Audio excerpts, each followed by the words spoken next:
नमस्कार प्यारे बच्चों, आज हम पढ़ेंगे 6.2 का प्रश्न नंबर 2। एक हम पहले हल कर चुके हैं। तो देखिए आकृति दे रखी है अपन को 6.29 में। यदि ए बी समांतर सी डी है और सी डी समांतर ई एफ, यानी ये रेखा इस रेखा के समांतर, ये रेखा जो सी डी है वो ई एफ के समांतर है, और अपन को दे रखा है y/z बराबर 3:7। तो अपन को क्या करना है, इस कोण का मान ज्ञात करना है x का। यानी अपन को ए बी समांतर सी डी दे रखी है और सी डी की समांतर ई एफ दे रखी है, और x का मान अपन को ज्ञात करना है।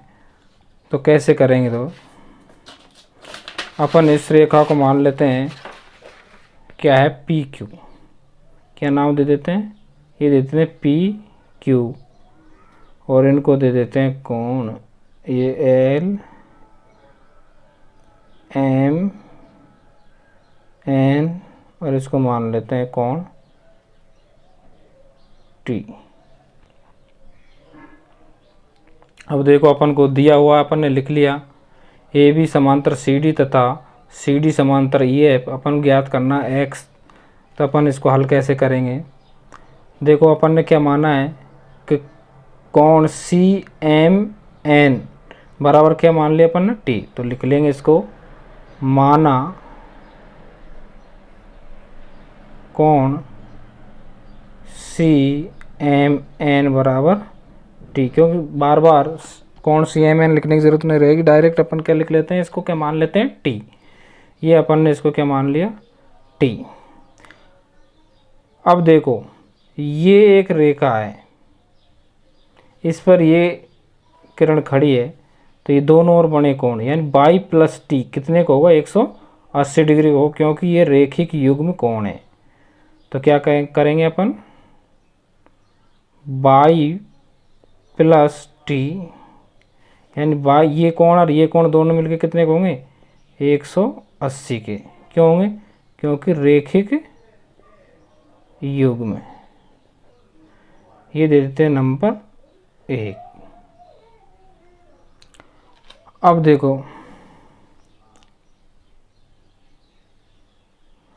देखो, ये टी और ये जेड की आकृति में कोण बने, तो कैसे हो गए, एकांतर कोण, और एक अंत एकांतर कोण अंदर वाले हैं इसलिए, और ये दोनों कैसे होंगे, बराबर, यानी टी बराबर जेड अंत एकांतर कोण होंगे। क्या लिखेंगे, टी, कोण टी बराबर कोण क्या है, जेड। क्यों है, तो अपन कारण दे देंगे, एकांतर अंतः कोण, इसलिए ये क्या है, दोनों बराबर के। नंबर 2,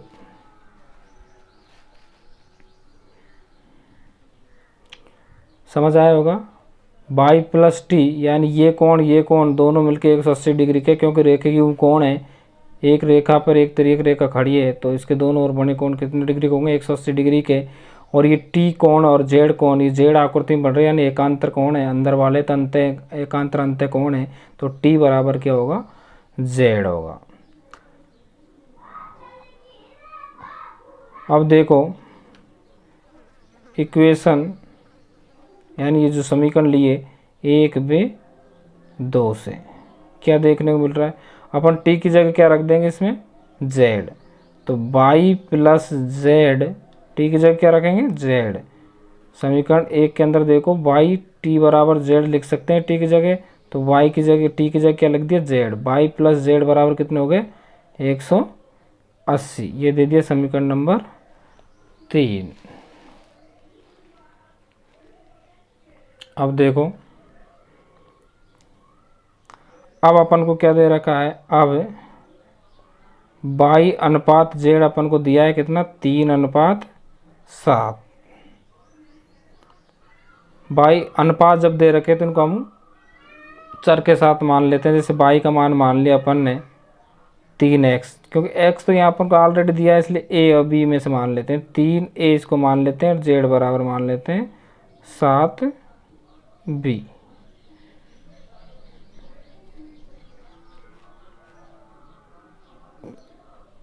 ये दे दो समीकरण नंबर 4। अब देखो x और अब ये x और y के मान किस में रख देंगे, समीकरण नंबर सॉरी x और z के मान समीकरण नंबर 3 में। तो लिख देंगे यहाँ x और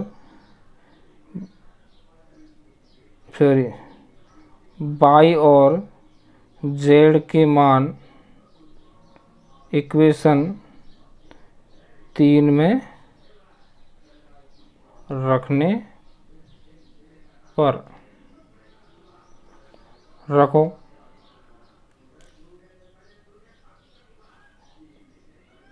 यहाँ रख लेते हैं अपन इधर साइड रखो 3 में। तो y की जगह क्या रखेंगे 3a प्लस z की जगह क्या रखेंगे 7b सॉरी 3 वो क्या माना y बराबर 3a और z बराबर 7a सॉरी b लिख दिया गलत 3a प्लस 7a बराबर 180।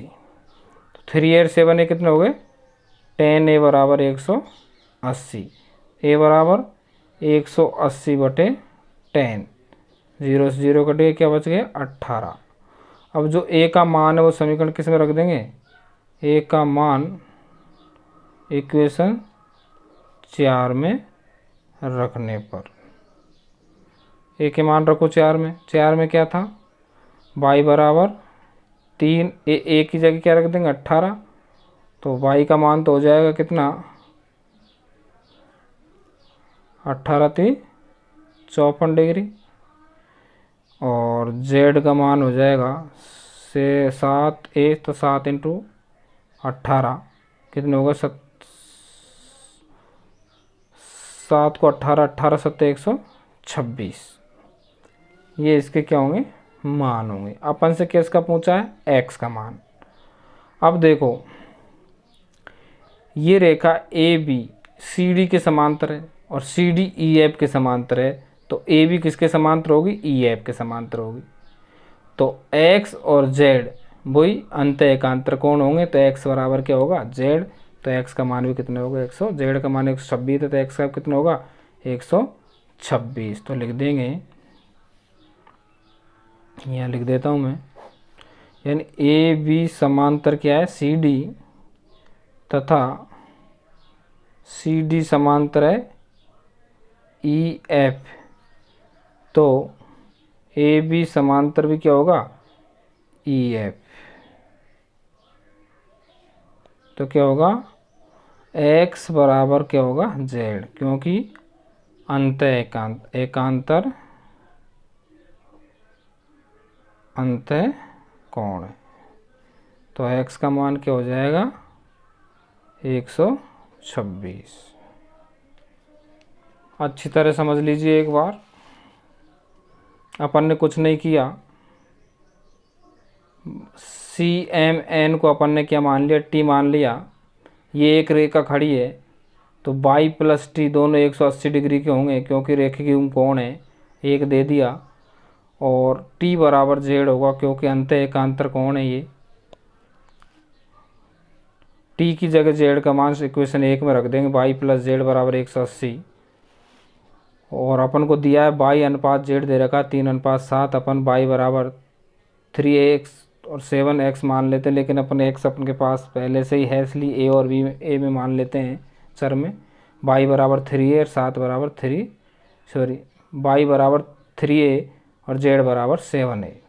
तो बाई और z के मान इक्वेशन 3 में रख देते हैं। तो y की जगह रख देंगे अपन 3a और z की जगह 7a 10a हो गए बराबर 180 a बराबर 180 बटे 10 यानी a का मान अपन को 18 आ गया। अब इस 18 का इक्वेशन 4 में अपन मान रख देंगे तो y बराबर 54 आ गया z बराबर 126 आ गया। और अपन जानते हैं कि ए बी समांतर सी डी और सी डी समांतर ई एफ है। अगर ये रेखा इसके समांतर ये इसके समांतर तो ये बाड़ी इसके समांतर होगी तो ए बी समांतर ई एफ। तो ये x और ये z ये कोण बना रहे हैं वही z की आकृति में। तो ये अंत एकांतर अंत्य कोण होंगे तो जो z का मान है वही x के बराबर होगा। तो x का मान आ जाएगा 126।